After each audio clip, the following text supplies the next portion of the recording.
Hello and welcome to another episode of The Rise of Startups in India. Let me start by introducing myself. I'm Supriya Rai. I'm an associate editor with Cyber Media. For the uninitiated, Cyber Media and Crayon Software Experts have been doing a series of episodes featuring preeminent companies covering various aspects involved in the startup ecosystem. Today, we are going to be discussing the mantra for a successful collaboration between large companies and startups. It is now established that the startup ecosystem is booming in the country with over 107 unicorns with a total valuation of $340 billion. 22 unicorns in India have been recognized in 2022 alone with over $94 billion in funding. There are a number of large companies that are hoping to be a part of this booming environment and willing to extend all the support that startups need. Nevertheless, these collaborations are easier said than done. There are various elements that both parties involved need to be heedful of to ensure that these partnerships are beneficial. The purpose of holding this discussion is to bring out the pertinent points that hinder or fuel successful collaborations between large companies and startups. To discuss this further, we have with us Mr. Arun Tikoo, Senior Vice President, Business and Strategy, Cashfree Payments. Welcome, Arun. Thank you for being here with us today. Much for having me here. The pleasure is ours, Arun. So, like I was saying, Arun is an industry veteran with over 20 years of experience in the banking and finance industry. We also have Mr. Vikas Bhonsle. He's the CEO of Crayon Software Experts. Vikas, thank you for being here with us today. Pleasure, Supriya. Hi, Arun. Hi, Vikas. Welcome, Vikas. So, Arun, with this, I'll first. Cashfree is a new age company that began operations in 2015. So you, I'm sure, know both sides of the stories. You have been associated with large companies during your scale-up phase. Now you are dealing with a number of small merchants yourself. So what do you have to say about the role that is played by large companies in the scale-up phase of startups? Over to you, Arun. Yeah, thank you, Supriya and Vikas for having me on the show.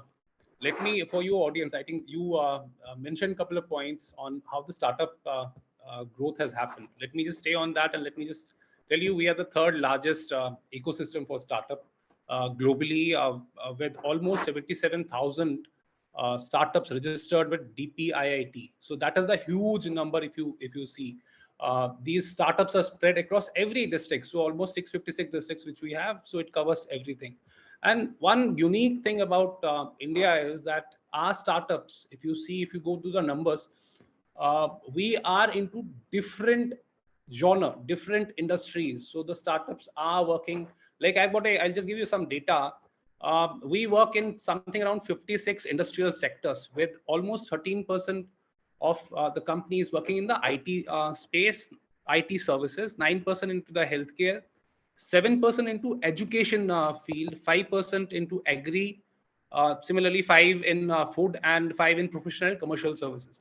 So if you look at this particular environment, so we have a healthy growth. So we are not only stick to one particular industry, one particular unit, we are into every. So this is what inspires me, and I'm sure the entire ecosystem, that there is progress happening in every sphere of the ecosystem. Now look at the growth of the startup industry. If you see, for the last 7 years, from 2015 to 22, we have 15x increase in funding, which you mentioned, also 9x increase in investors, and 7x increase in incubation centers. So a lot of incubation centers are opening into tier 2, tier 3 cities. So net our ecosystem is booming. Now coming on to back onto the question wherein you said how the what you call large corporates, because since I have worked in both the sides, and how they have actually helped. So see, this is the game of collaboration. So startups has to work with large corporates, and large corporates has been there because they had the requirements. Look at Cashfree as a company. Cashfree company came into existence some 6-7 years back, with the reconciliation tools, with the payments tool. So there was always a gap. So these large companies wanted to have reconciliation better, wanted to have payouts better. So their cash free payments, companies like Cash Free Payments, which has number three as far as the payment gateway is concerned, and we are the leading what we call payouts player into the market. We came into the existence because there was a gap. There was something which large corporates wanted from the banks or from the industry, wherein we pitched in. We came into existence because there was the requirement. And these companies, when you work with the larger corporates, what they will always throw a challenge to you, right? This is what is required. There's a problem with this particular payment solutioning which we have. Then we co-created with the product with them and ensured they get what was required, which is unlike in a bank, because I have a almost 20 years career in the banking, and I've been here in for last 2 years. What I have seen, it is difficult to take the decisions in a larger corporates, and they want somebody to be nimble-footed who can help them. So yes, large corporates will always help because they will always have a challenging situation wherein they want somebody to help them out. And since startup being the nimble-footed, being the what you call, they can change the things within which otherwise would have taken months in a bank or in a large corporate. So startups came, and this collaborations will keep on growing in the times to come also. Yeah, thank you, Arun, for that. I mean, you've set a nice little context for the discussion that we're going to have now. So, Vikas, for that, I'll come to you. Like Arun mentioned, there is progress that is happening in every sphere.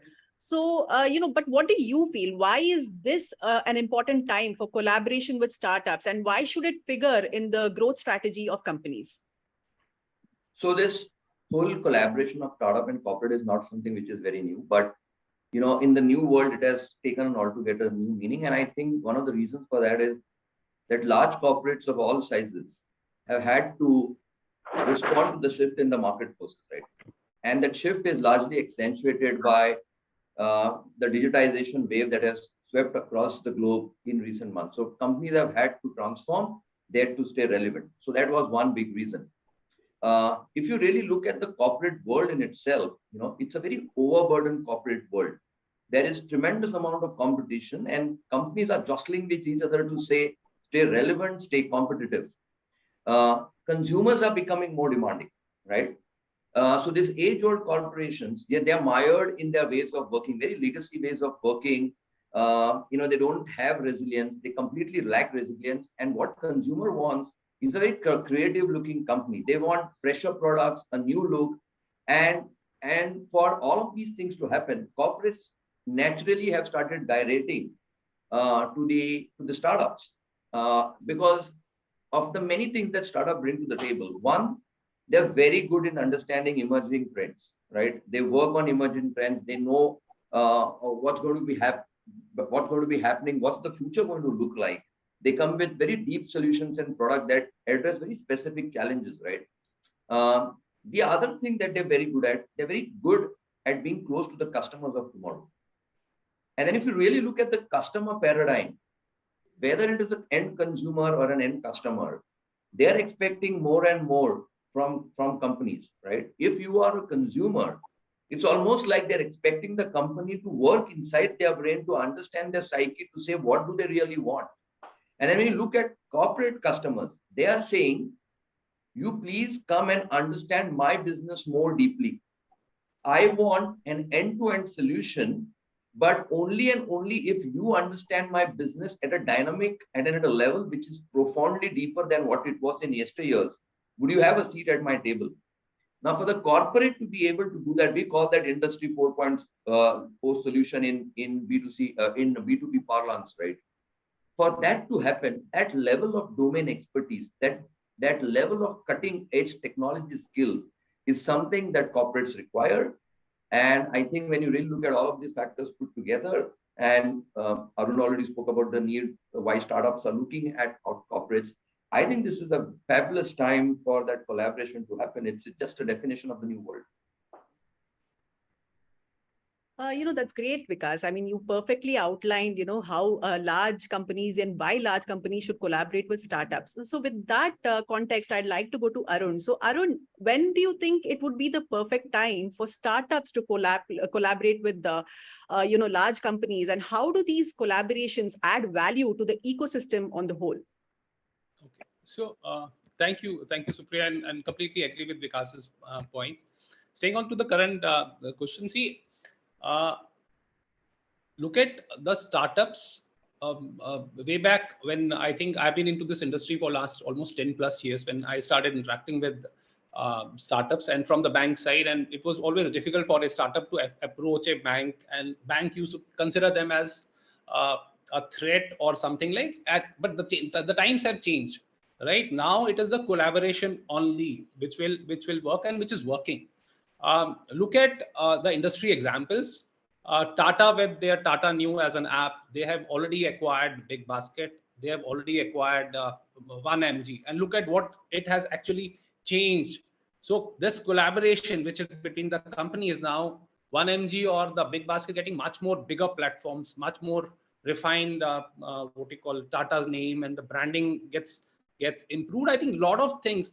And now it is not that a threat perspective which a startup or a large corporate is looking at startups. They think if we work with them, it will not only improve the branding, it will also improve the customer base. It will also increase, because all these large corporates have huge data which they have been traditionally having that particular thing, and because startups can actually use that data to find out what is the customer needs, and these sort of products are being made by the startups at this particular moment, which otherwise would actually take a lot of, because that data has always been there with these companies, and nothing much has been taken out. I think startups will be using that particular data to reach out to their customers and have a value proposition created for the ecosystem itself. So that is what is happening at this particular moment, and I'm sure more and more corporates are receptive about startups coming and working with them. They want their challenges which are there to be addressed by somebody who is nimble footed, who can otherwise because a corporate itself is a game of you being a mage, and you know exactly how to maneuver, and you need to find the right gates. That is what a startup can do faster.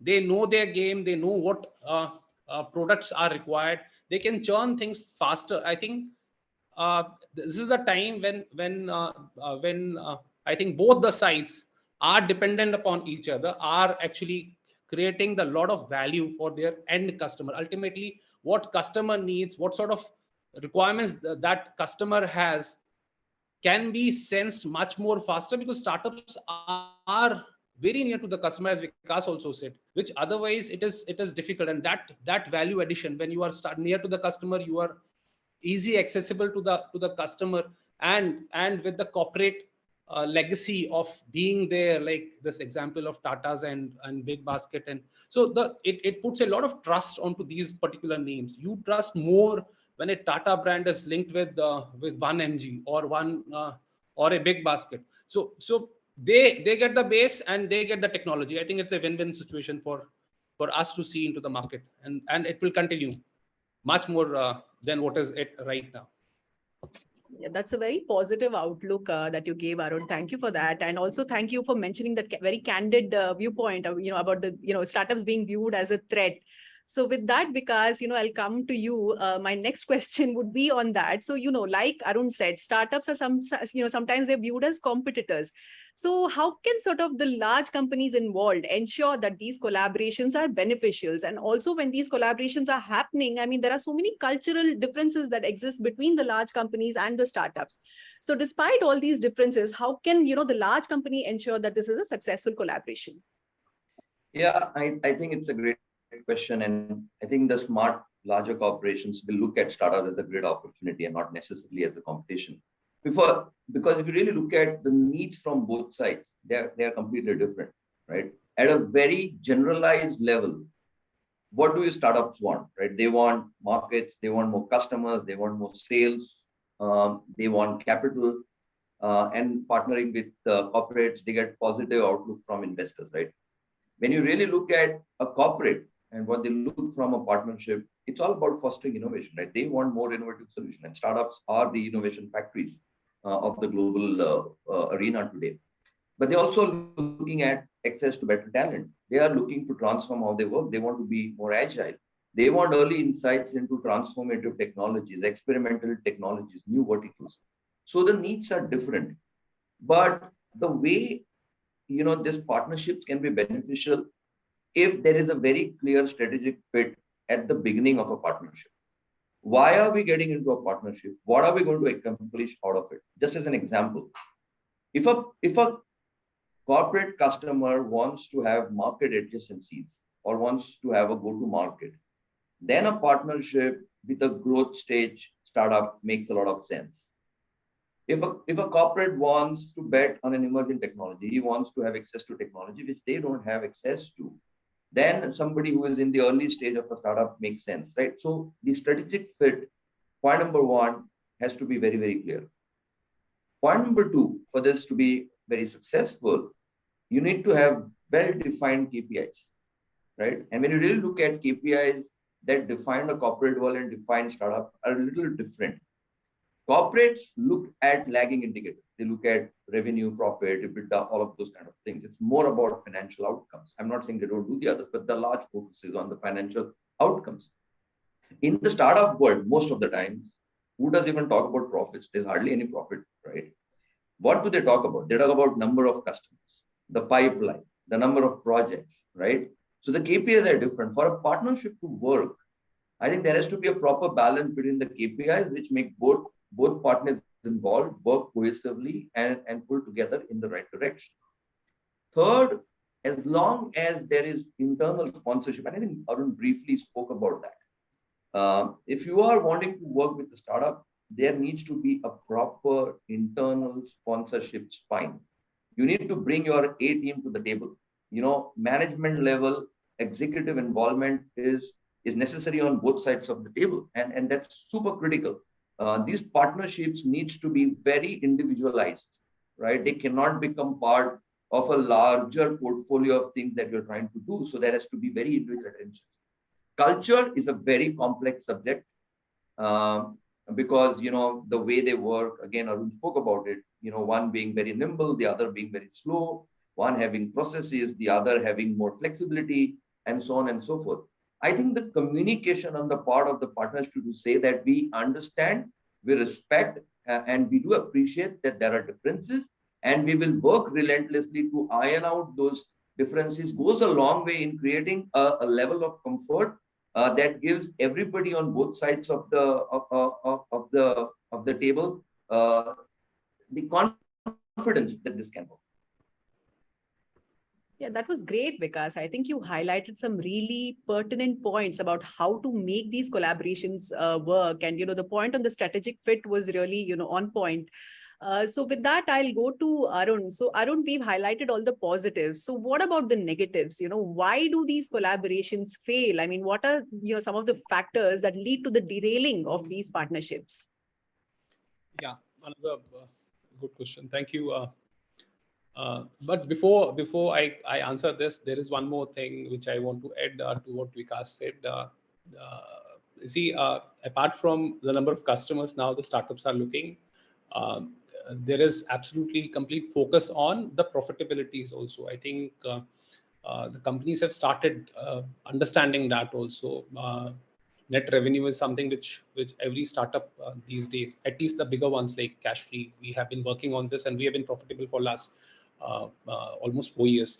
So I think what startups are understanding is that apart from the numbers, apart from the GMVs of the world, and apart from other things, the net revenue, self-sustained revenues are very, very important.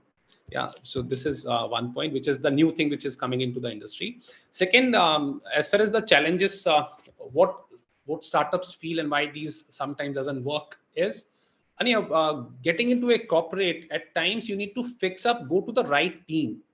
So that is the biggest challenge. So there are teams which you are working with, and at the end you don't find the right team, because again, a corporate is like every department has its own limitations. There are interdependencies on the department. So getting to the right team which can actually help you to merge or to integrate with them, it takes time. So that is one of the factors why the people are not able to reach.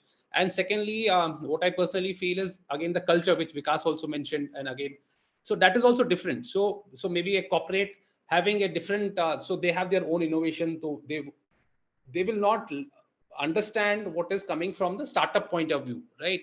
So there is always this difference of opinion, or maybe the work culture doesn't allow them to actually work. So these are the major ones, and there are gaps between the proof of what you call production, what maybe when a startup goes with, so actually getting it implemented over there will always feel as a challenge. So these are 3-4 things which are majorly which creates a lot of friction while you are actually working with the corporates, and they always feel that though the friction on the trust issue and other things are gone now, but still it is at the stage where it becomes challenging for a startup to actually enter and help them, or tell them that this is what they can do, because because still the gap between the cultures of the two companies, two levels, is still there, and which needs to be bridged in the future. Yeah, that was interesting to know, Arun, and I'm sure that the gap is now getting bridged. Like you said, if you take a look at the numbers, for instance. So Vikas, I would like to now go to you. I, for one, know that you work with a lot of partners, and you're quite popular among the partner ecosystem, and you have various such collaborations. So, in your experience, do these collaborations pay off? And we'd be, of course, happy to hear if there are use cases or anything that you'd like to highlight. Oh, this is a very open-ended question, Supriya, because so many use cases. Um, we personally work with a lot of so-called ISVs globally, and just citing from our own example, I think the results are mixed at best. I think 1 out of 3 or 1 out of 4 associations are really successful. The others are not. What typically happens is that the startups don't like to be shoehorned, right? I mean, they don't want to be like brought in and kept in one remote corner of a large corporate. They want to have a very holistic approach to how they are treated, right? They need to be integrated into the larger work streams, into the operations, and technically and operationally, the integration has to happen at different levels. That becomes a very critical parameter of uh, what a startup wants. When you look at the cultural differences, right? The slow working of a large corporate is not necessarily something that a startup looks at, because they're fueled by a spirit of innovation, which is extremely agile. And if corporates, whilst they want innovation as part of what they wish to do, unless they understand this whole concept of innovation, it's going to be very difficult to have that kind of integration. So, these are the reasons why there are mixed results. Use cases are several. I will name a few of them. Very recently, I just read about the ONGC fund that is really talking about spurring innovation in the energy sector. That's one great example of what's happening in India. The fintechs, a lot of banks were incubations for a lot of these so-called financial startups, because they give them entry into new segments. That kind of moment is kind of, when I go to banks today, I see those incubation cells are kind of becoming a little slow these days. But that was another great example. Coke has a co-founder factory. L'Oreal has have their own factory. They have a station app where they get startups from the beauty segment to add new segments and new products for people. If you really look at somebody who is an ESG startup, now ESG is becoming extremely big.